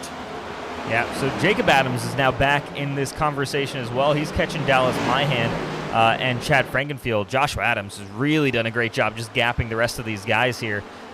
He's found a lot of pace early on. The question is, has he found it too early on in this run here? We know Chad Frankenfield struggled with making pace on a long run, but is now Frankenfield saving up as we hit 26 to go. And Adams now maybe is the one pushing a little bit too hard too early. So still a lot to figure out in this race, a lot to play for in this race. Guys just, it's not at all clear in terms of who actually has the best shot at winning this one. And it would be a complete role reversal from what we've seen out of the 15 so far, backing off and saving those tires, because what we've seen is him being able to fire off quite well, perhaps the fastest, but really, really suffer toward the end of a run. And this is the point where you need to have your best car at the end of a run, at the end of the race. Yeah, you absolutely do, and that's something these guys are 100% going to have to take into account. I'm sure all of these guys are aware of the difficulties that they've had with tire wear, but if Chad Frankenfield is slowing down right now, obviously he's got to be a little bit worried about the track position he's losing, but hoping that he gains it back later. But I mean, compared to what we were seeing earlier in the run, he just got passed by both Adams brothers, getting passed by Alexander Van de Sant here. I would assume that 100% Chad Frankenfield is holding off right now in terms of his pace. Now, I don't want us to look too far into that crystal ball right there, but we have still some competitors in distance gnarly there. You see Scott Crump underneath. That is a patch for position. He's working his way up. But Jared Campbell, Chuck Sweeting, Tate Lytle, and Joshua Clark, they still have yet to pit. Is there anything gained by them going down pit road with less than 20 laps to go and perhaps taking 2 tires versus 4? Because we know the right sides would be abused more, but perhaps those left sides would be able to hang on. Do we see that? Perhaps a two-tire call for those guys up front. Yeah, I'm gonna say that's mostly this feels more like a desperation move almost by these guys, I think, right now, where it's just if a caution comes out, you're in a great position, and if it doesn't, you're unfortunately gonna have to pay for that. All right, so not a winning call we expect without the aid of a yellow flag for the top 4. Make that the top 5. The first car who we know can make it and has driving away is Joshua Adams. Jacob Adams has been able to get by Scott Crump, as you had mentioned there earlier, Rashad, and then Chad Frankenfield has actually fallen back. Still, we believe, trying to keep some pace in those set of tires there for the last run of the night. We didn't get a fuel window, so it would be interesting to see. Well, I only mentioned that because excuse me, I thought I saw Josh up there, but no, I did not. I was gonna say, would anybody try to stretch it on fuel, but I don't believe anybody would do that, especially with those tires. Yeah, and unfortunately, we actually just got word up here in the booth. Officially from Joshua Clark, computer just completely shut off, so he is now officially out of this race. So the night just goes from bad to worse for Joshua Clark in that number 28 Toyota. Don't know exactly what happened there. Thankfully, that didn't happen, though, while he was leading. Yeah. I could not handle the heartbreak for that man. Yeah, no, I mean... It's still unfortunate here tonight for him. He definitely let them know and let us know in the booth that he was here tonight. Absolutely, yeah. No, that win is certainly on its way for Joshua Clark. Keep an eye out there on that 28 car. But yeah, man, that's just a rough night as a whole for him. And yeah, I mean the best news for Joshua Clark, unfortunately, for tonight at least, is that he's shown that he has the pace to win on any given weekend at any given track. So he's just got to keep pushing at it, and hopefully that win comes through for him. We're all certainly rooting him on. We're obviously unbiased, but I mean, you see that come close for a guy 3 times in a season, you certainly start feeling for him.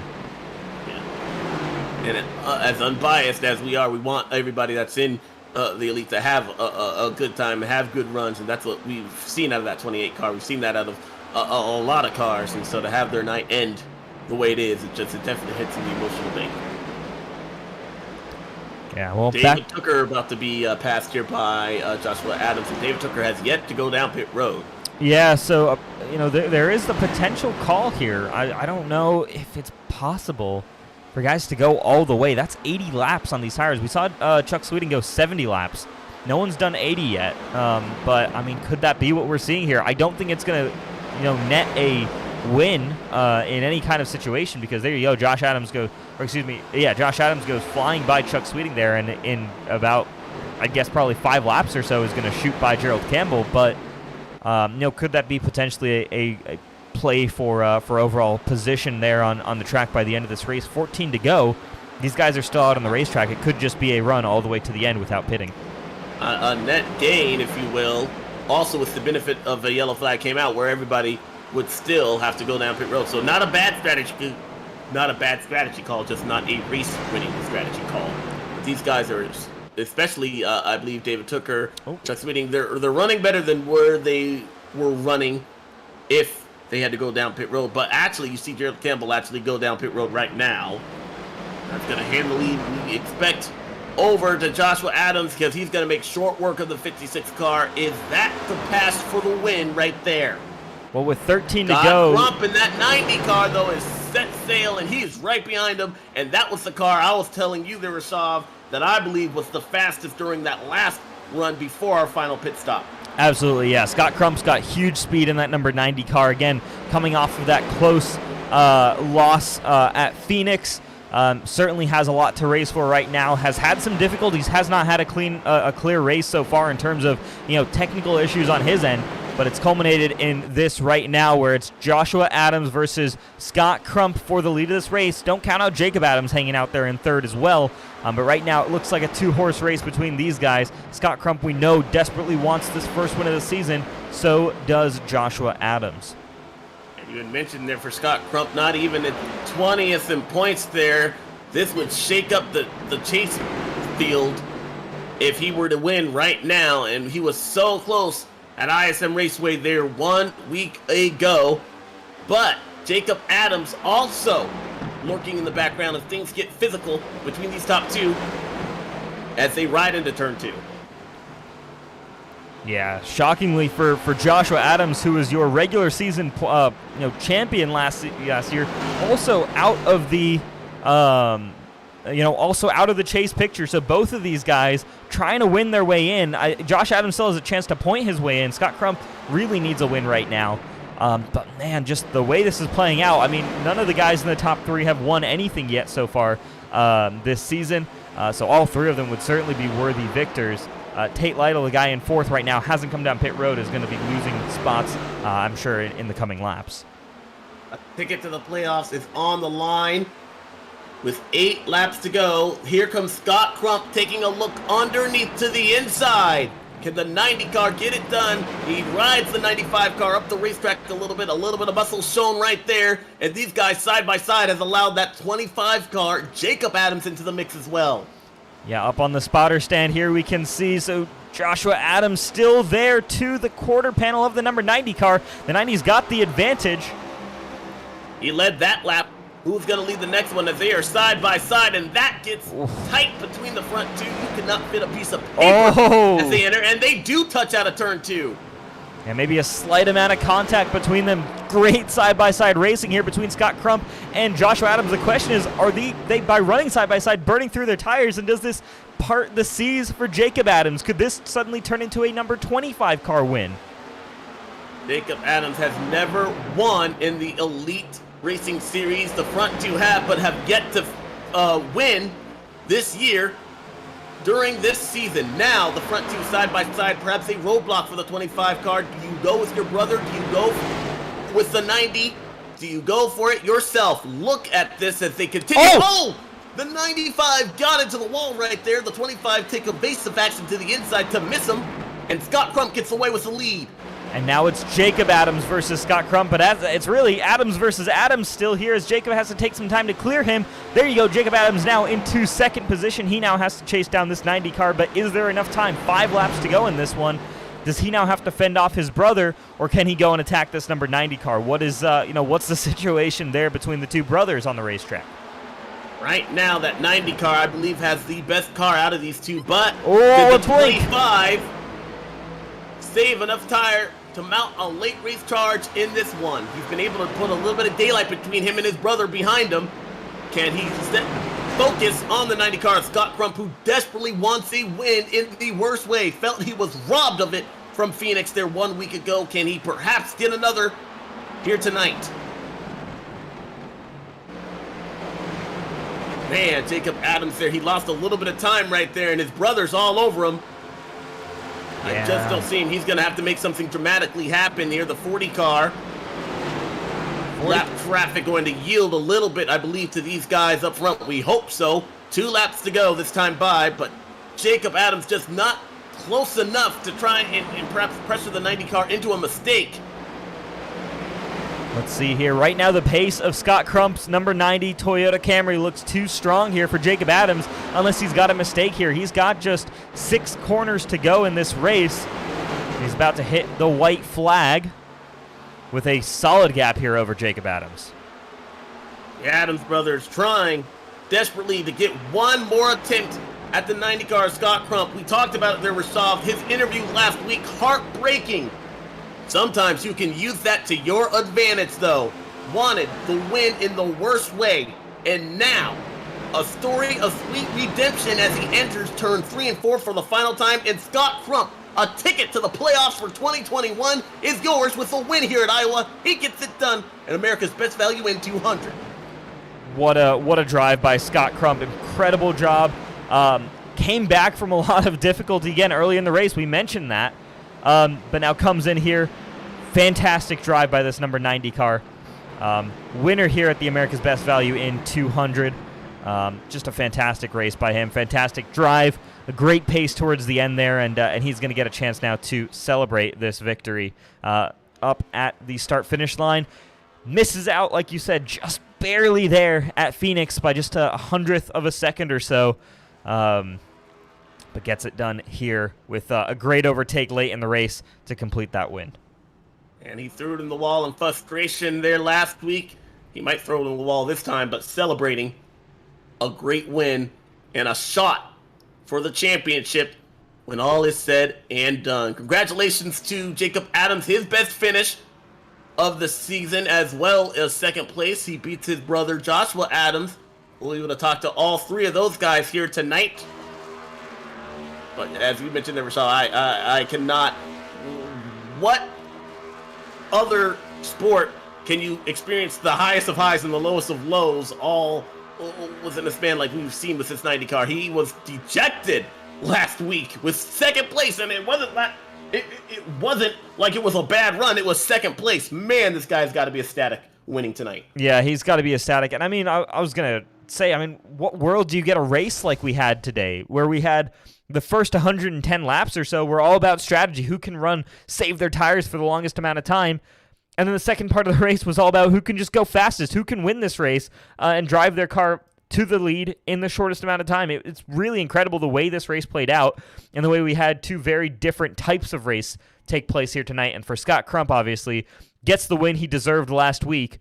What a great job done by him. And in fact, let's talk to our race winner now in victory lane. And heartbreak last week in Phoenix, brings it home in second after a dominant win. Instead, this time coming from the back after early issues, technical difficulties, to come back and win. Scott Crump, what's this redemption feel like? It feels pretty good. I had a good long run car here and just let everybody burn up their tires, and I just ran them down real quick.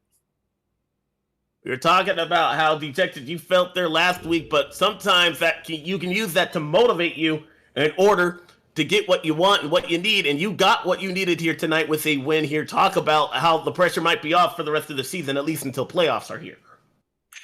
Yeah, I definitely needed that win to get me in the playoffs. I had a tough start there. I had like 4 or 5 DNFs in a row. I had fast cars. I just couldn't put the runs together and get finished. I was glad to get a couple runs here where I can just finish the race. And once I finish a race, it's usually in the top 5. Yeah, Scott, man, it's obviously this helps you big time in terms of making the chase now via a win. So you get to kind of focus a little bit more towards that. What have you thought about the season as a whole so far, and what do you feel this win does for you again moving forward, getting into fighting for a championship? Do you think you can go the distance here with these guys after the 2 great runs you've had these past 2 weeks? Yeah, I definitely think I can go the distance if I just keep my nose clean. And yeah, I think I've pretty much figured this car out.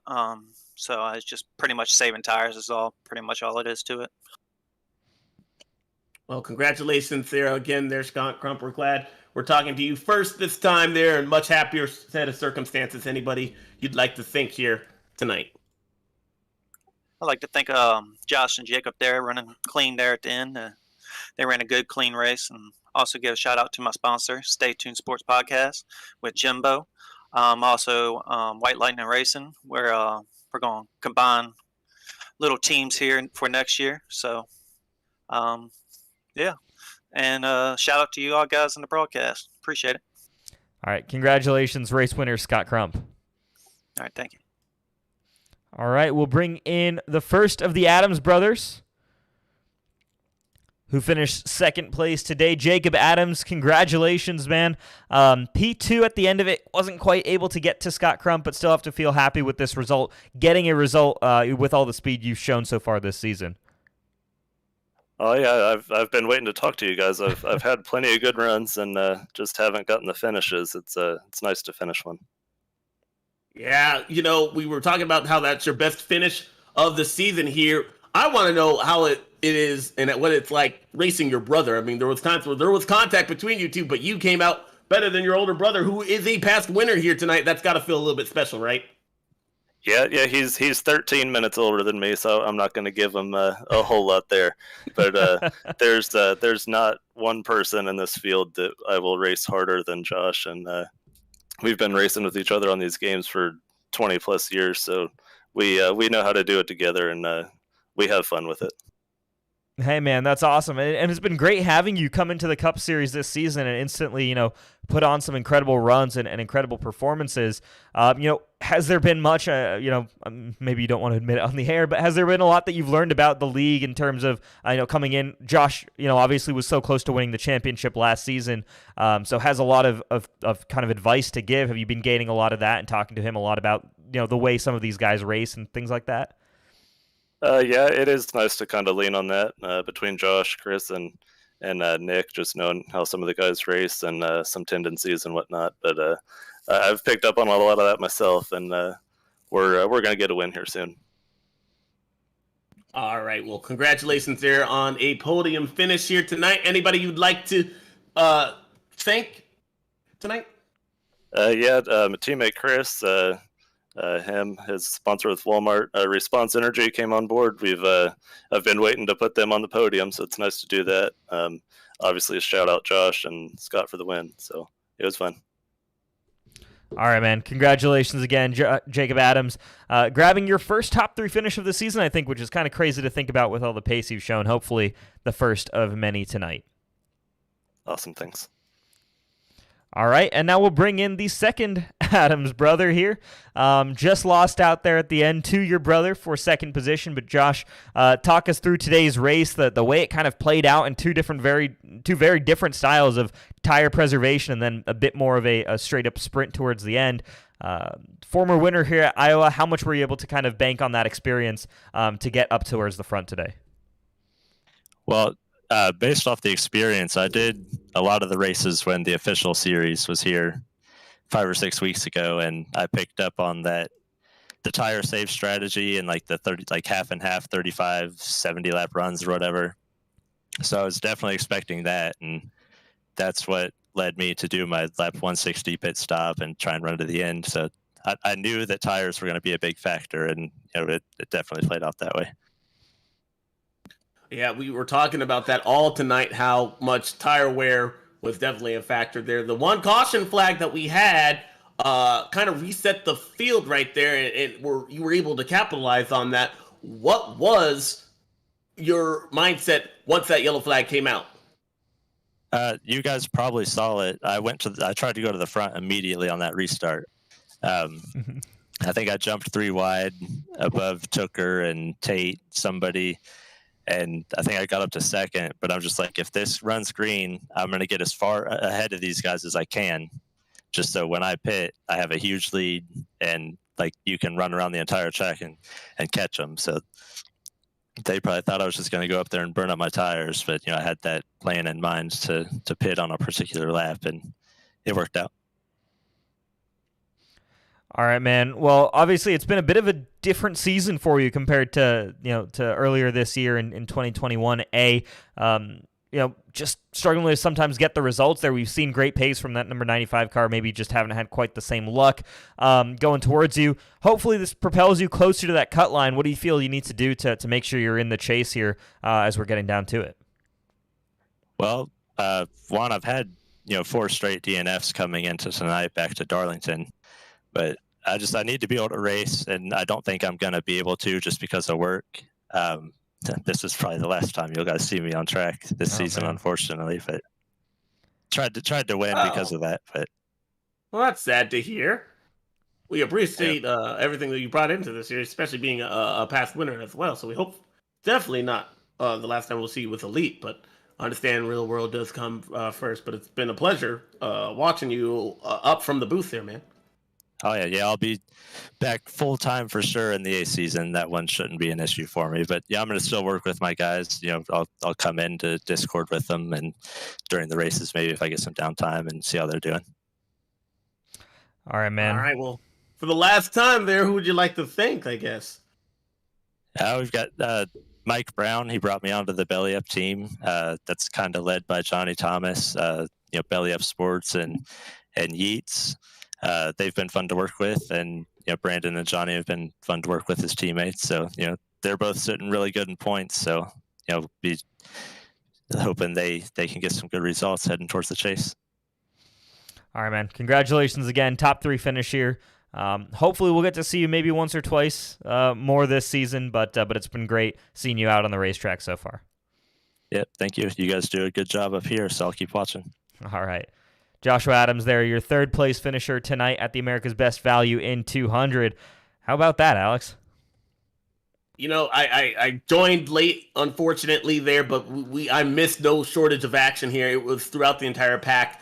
I liked we basically had two different races. We had a race where we thought, you know, who would be able to make it on tires, but then ultimately, and how most races do end, it was the fastest car at the end. We saw that with Scott Crump there. I like that redemption story. It just wasn't meant to be for perhaps some of our other guys that were trying to play out a different strategy, which we don't often get to highlight in such a dramatic way. You have to feel for Joshua Clark. I don't know exactly what he officially finished, especially with that DNF there, but had a good run there going. But this is why you tune in every week. I mean, I believe, what is this, our 7th or 8th race?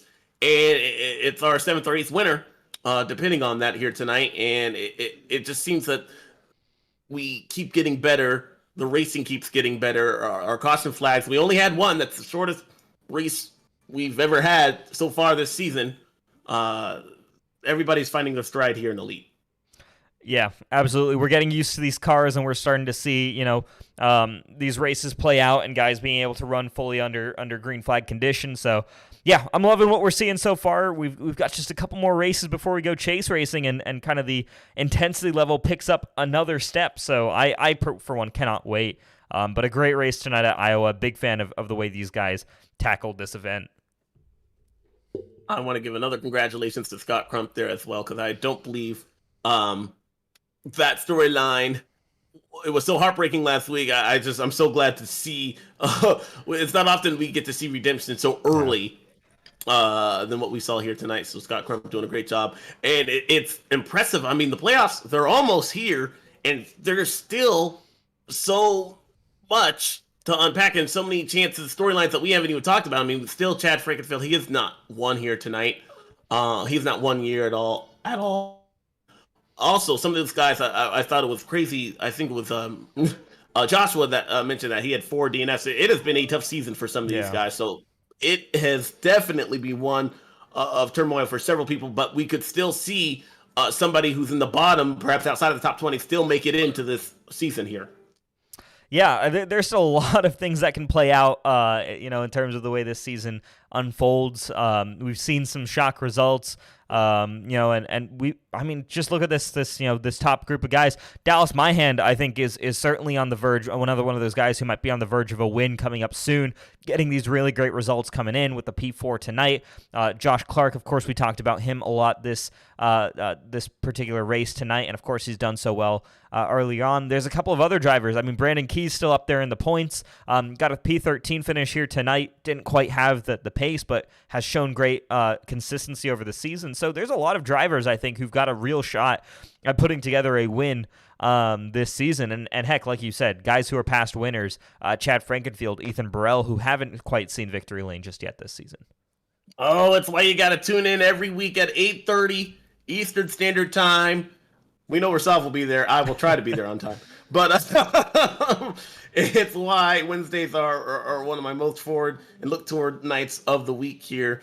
I want to give a shout out to all of our sponsors there, Blue Wave, C2 Freight, and America's Best Value Inn as well, for jumping on board here tonight. I don't know, who do we have next week? That's the one thing I never have on my little handy dandy notebook. Where are we going next week there, Rashawn?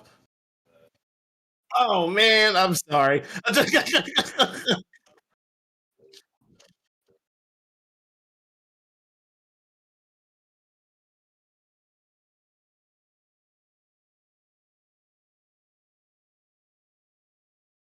Oh, oh my goodness.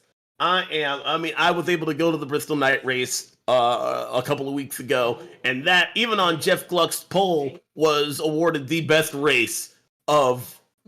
It was the best race ever since he's been doing that poll since 2015. Like, Bristol is a must attend, must see event, and for these guys, 250 laps in that bull ring, you do not want to be anywhere else but right here. So I cannot wait to bring you coverage of that. All right. Alrighty, folks. I think we're gonna call it a night here. Really nice night. I like ending around 10:30. We should do that more often. We definitely should. But from all of us from the Elite Racing Network here, so glad you could join us here tonight. We will see you at Bristol Motor Speedway, the world's last great Coliseum, right here, 8:30 Eastern Time on YouTube. From Iowa, though, we're going to send it off to you guys. Hope you have a great night, and we'll see you next week.